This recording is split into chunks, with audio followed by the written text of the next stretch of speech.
Want to learn 3 things you can do that will strengthen your grad school application? We're talking about it right now. Hey everybody, I'm Leigh Hall from teachingacademia.com, and I'm all about giving you the tools you need to navigate academia and make your best impact. Today, we're talking about 3 things that will strengthen your grad school application, so let's get right into it. All right, first up, have a clear and focused statement. The statement that you submit with that application is critical, all right? And your statement should show that you understand the program and how it fits into your career goals. You want to show the committee that you have an awareness, you've spent time doing your homework about their program, and you're focused, you know what you want to do, and you can show them that there is a really good alignment between what they have to offer and what you want, okay?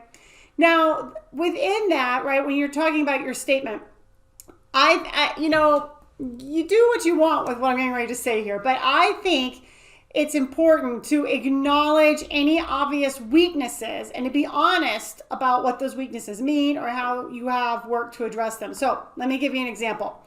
When I applied for my PhD, I knew, right, because I had to submit my transcripts from my undergraduate and my master's, and what I noticed when I looked at my transcripts was that the first semester was not really a strong one for me when I was getting my bachelor's, and it was not a particularly strong one for me when I was getting my master's. I had C's, right? I had A's, B's, and C's, right?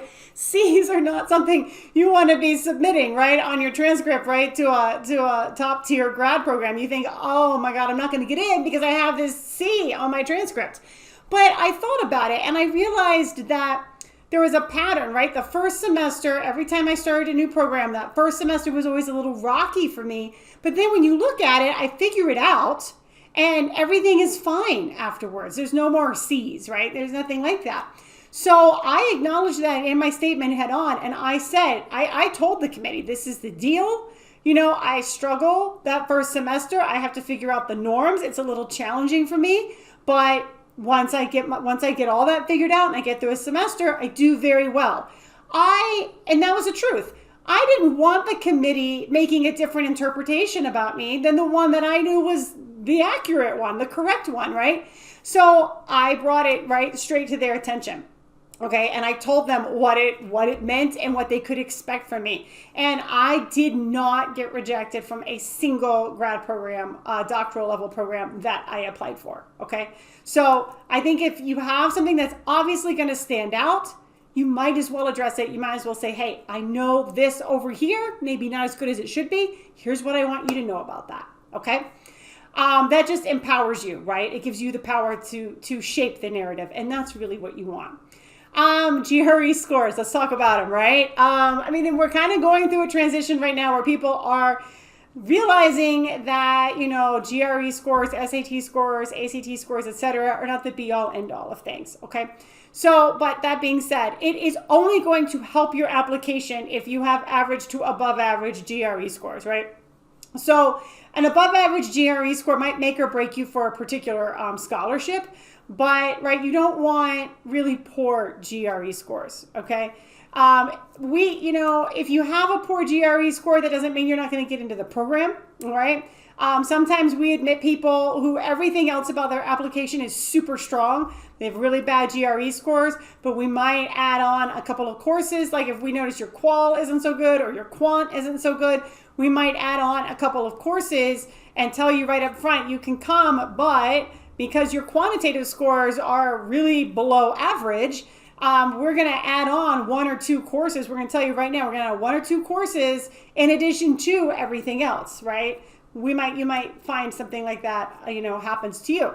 But try to get average to above average GRE scores. Finally, number 3, have excellent and relevant references, okay? And it is fine when you are preparing, right, your grad school application and you ask somebody to be a reference for you.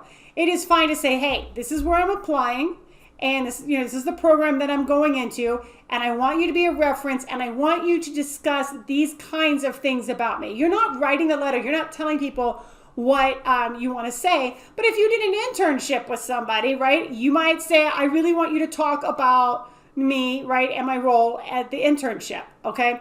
You might have a professor write something about you and say, hey, I really want to talk about the contributions I made in class and my study habits, right? Because different people in different contexts know you in different ways. So be strategic. Don't get 3 letters and they're all from the same type of reference.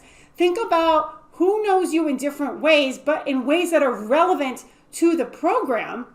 And then talk to those people and tell them kind of what it is about you that you would like for them to focus on in their letter. So those are 3 things that are going to strengthen your grad school application. Anything that you do, right? What is it that what kinds of tips, strategies do you have in terms of how you strengthened your own application or things that you're thinking about doing? Head on down in the comments and let's talk about it.